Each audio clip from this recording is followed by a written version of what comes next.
Я приветствую всех фанатов Lineage 2, и сегодня я хочу поделиться с вами одним возмутительным, на мой взгляд, инцидентом, который случился у одного моего зрителя. Буквально на днях он связался со мной в ВК и подробно изложил свою историю. Все мы знаем, что компания Innova предоставляет услугу трансфера на любой сервер. И, к сожалению, не все внимательно читают условия переноса персонажа. Именно таким человеком и оказался наш пострадавший. Назовем его Мистер X.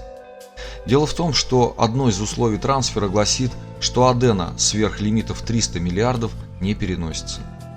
Я не знаю, по какой причине, да думаю, это уже и не важно, но наш Мистер X благополучно проглядел этот пункт и взял с собой в дорогу 650 миллиардов.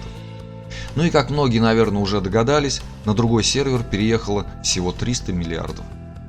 Естественно, он написал петицию, но, к сожалению, техподдержка сразу отказала ему в помощи, сославшись на условия трансфера.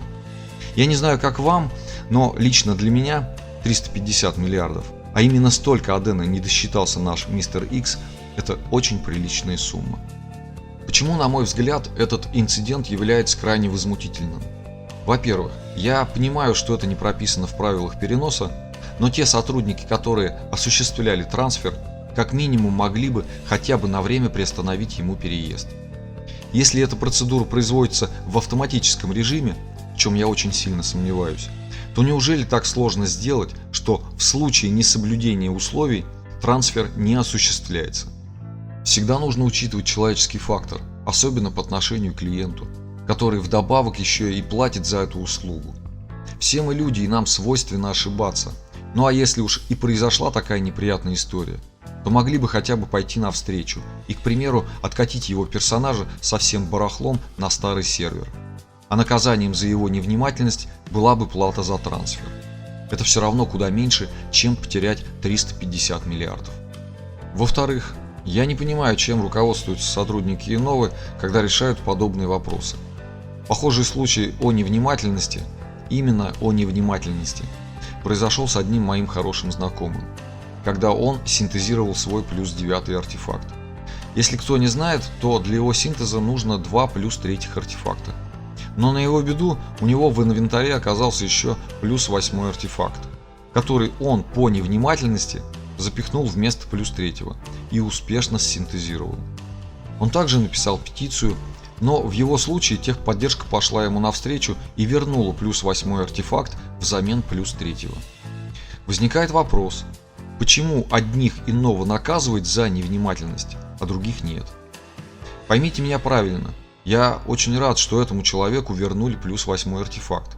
Скажу даже больше, именно я посоветовал ему написать петицию. И если честно, то изначально мы оба были скептически настроены и не рассчитывали на положительный результат. И таких спорных моментов очень много. К примеру, одним из частых поводов написания петиции у игроков становится невнимательность при выставлении товара на аукцион. Ко мне несколько раз обращались игроки за советом, когда выложили тот или иной товар на продажу, при этом забыв дописать 3 нуля. Кстати, если у вас случился подобный казус, то никогда не пишите, что это была ваша ошибка, так как в этом случае вам 100% будет отказано в рассмотрении данного дела. Но если написать, что во время того, когда вы выставляли товар, случился микрофриз или сервер лаганул, все что угодно, главное не писать, что это была ваша ошибка, то тогда есть шанс, что вам вернут потерянное имущество. А знаете, какие варианты ответов в этом случае вам дадут сотрудники Innova? Они либо отпишут вам, что ваш товар был приобретен при помощи посторонней программы, и в этом случае они вернут вам утерянное, либо вежливо пошлют нахуй, отписав, что не могут откатить эту сделку, так как ваш товар был честно приобретен другим игроком. А теперь задайтесь вопросом, вот вам лично не насрать, каким образом был приобретен ваш товар? А самое дерьмовое в этой ситуации это то, что вы никак не сможете это проверить. Может, там сидит чел с похмелья, и ему просто влом разбираться в вашем вопросе. Или наоборот, у него хорошее настроение, он в пару кликов нарисует ваш утерянный предмет.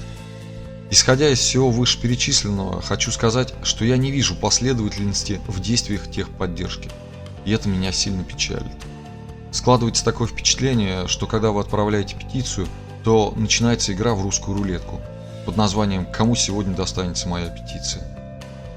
Я рассказал эту историю с трансфером своим старым знакомым игрокам по Lineage 2, и кто-то поддержал мое негодование, кто-то промолчал. Но, к моему удивлению, нашлось двое, назовем их Болик и Лёлик, которые встали на сторону Инновы, сказав, что в этом случае техподдержка максимально корректно отработала. А теперь я обращаюсь к тебе. Да, вот именно к тебе, к тому, кто сейчас смотрит этот видеоролик. Чтобы у меня и у других зрителей сложилась объективная картина, я прошу тебя написать в комментариях, доводилось ли тебе отправлять петиции и как впоследствии на них отреагировали сотрудники Инновы. Также прошу, напиши все, что ты думаешь о Болике и Лёлике.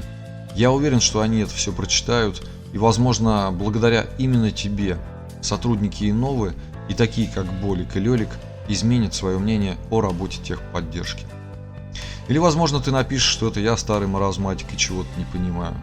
Только, пожалуйста, без мата и без резких оскорблений, так как YouTube в последнее время самостоятельно чистит такие комментарии. Пожалуй, на этом месте я и закончу эту историю. Но напоследок я бы хотел обратить ваше внимание на одного парня.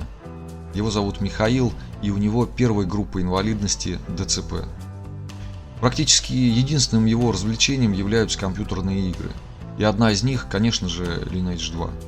Но, к сожалению, его компьютер оставляет желать лучшего, и он мечтает приобрести себе хорошую сборку, чтобы ему хватило на долгие годы.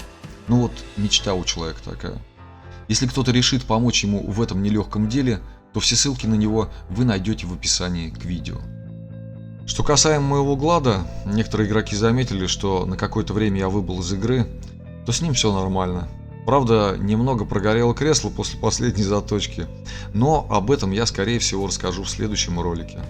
А для тех, кто впервые смотрит мое видео и решит начать играть в это говно, и решит начать играть в нашу любимую Lineage 2, у меня имеется реферальная ссылка, перейдя по которой вы сможете получить куб партнера, в котором находятся плюшки для кача.